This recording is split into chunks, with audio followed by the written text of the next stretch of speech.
Hey, my name is David Bomb. Welcome to the Bomb Ass Bookclub. Today in my garage, we will be discussing if the author of Lord of the Rings, J.R.R. Tolkien, was a hippie. Let's do it.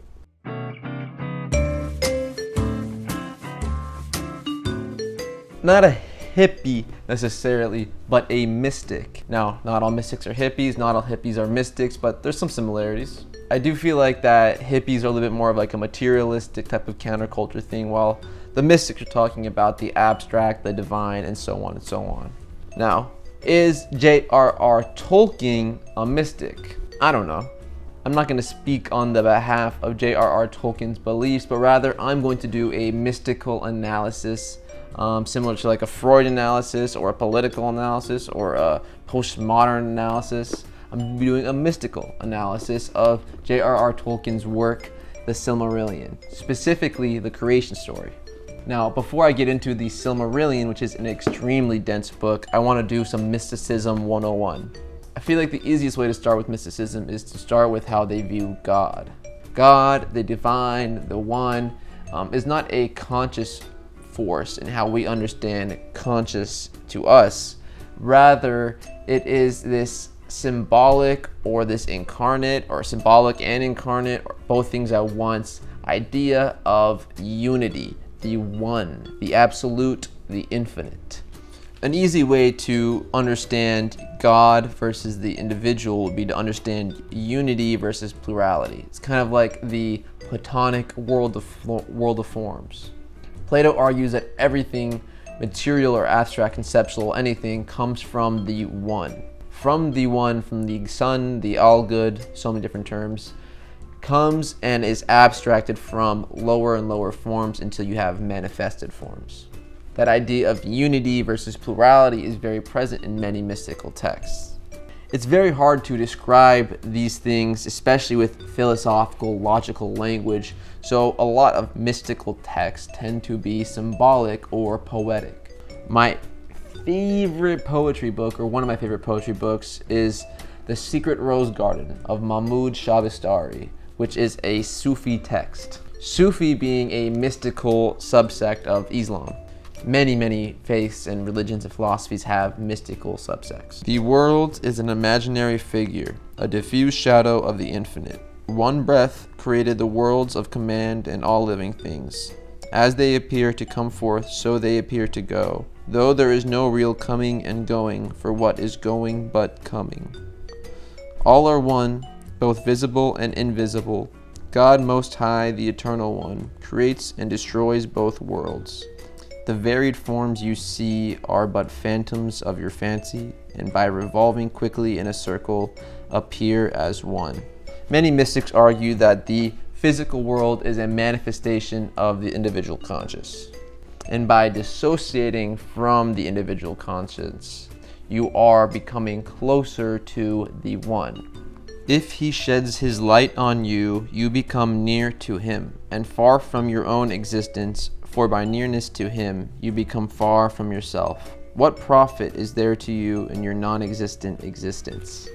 Now that's some pretty hard to grasp stuff, especially since it's not something that's discussed or talked about as interesting or popular philosophy, especially in the modern world. However, I think that is a great kind of insight into what mysticism and a mystical view of God, the individual, and reality is. The material world is illusory. It is a projection of the self. The self is gravitating towards it. However, by a dissociation with the material, one becomes to embody divinity, the one, the absolute, and the world begins to break down the illusory projection that we make. That's a lot.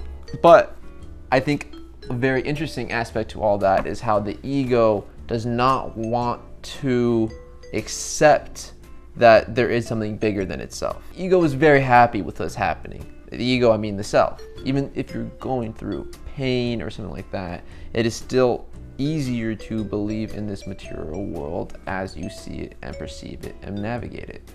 In Tolkien's creation story, in the Silmarillion, which is the lore book for the entire world, it is like a whole setting of the scene ages behind for The Hobbit and Lord of the Rings. In that text, there is a creation story. Now, I was saying I'm not going to speak on behalf of Tolkien, but Tolkien did borrow many tropes, themes, and narratives from mythology and some religions as well. And there is a mystical component to these things. So I think it's safe to assume that you will find mystical symbols in this text, like I have. One of my favorite moments as I've been reading this is in the creation story when you are hearing the music of the Ainur.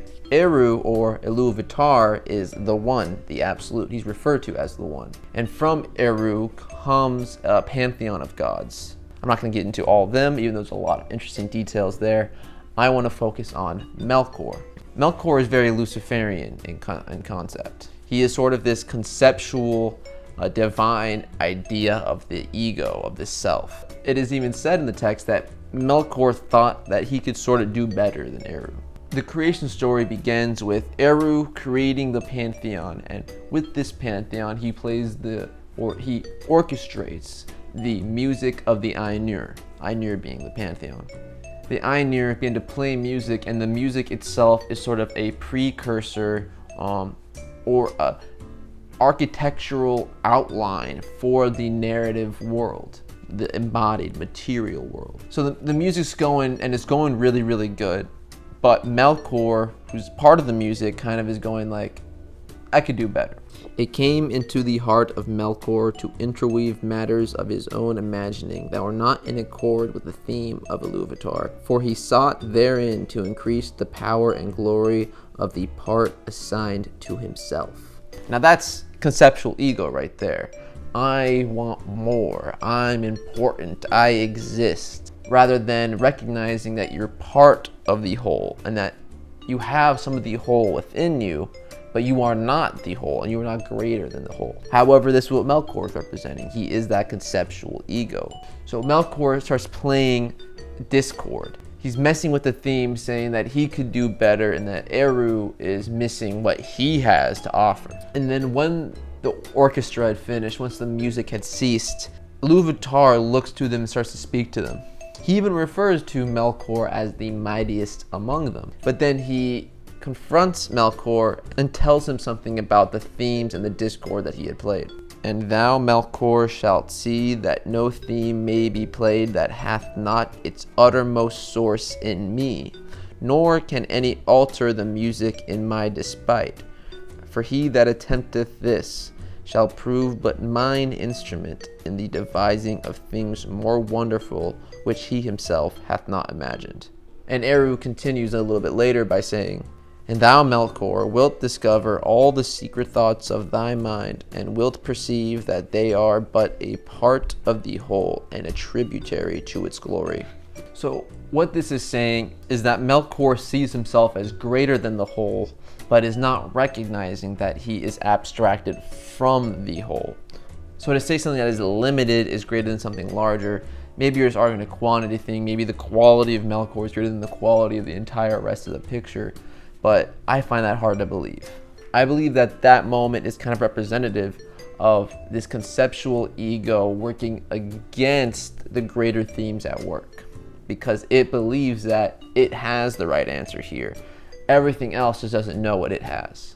But Eru, or Iluvatar, comes back at Melkor and says, you don't realize that your discord, you trying to ruin what I'm doing and the whole of it, is really just creating a larger theme at work that creates something larger and better than you can imagine.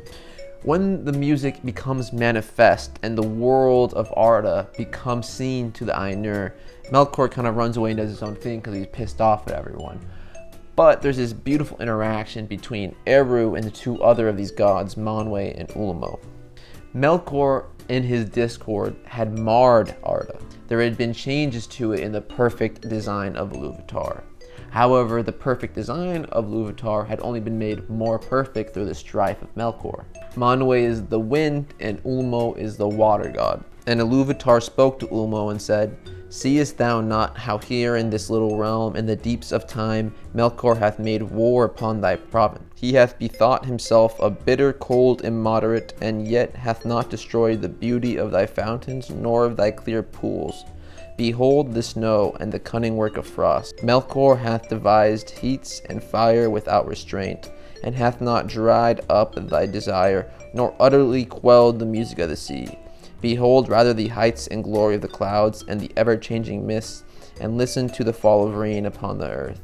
And in these clouds thou art drawn nearer to Manwe, thy friend whom thou lovest. Then Ulmo answered, Truly water is become now fairer than my heart has imagined.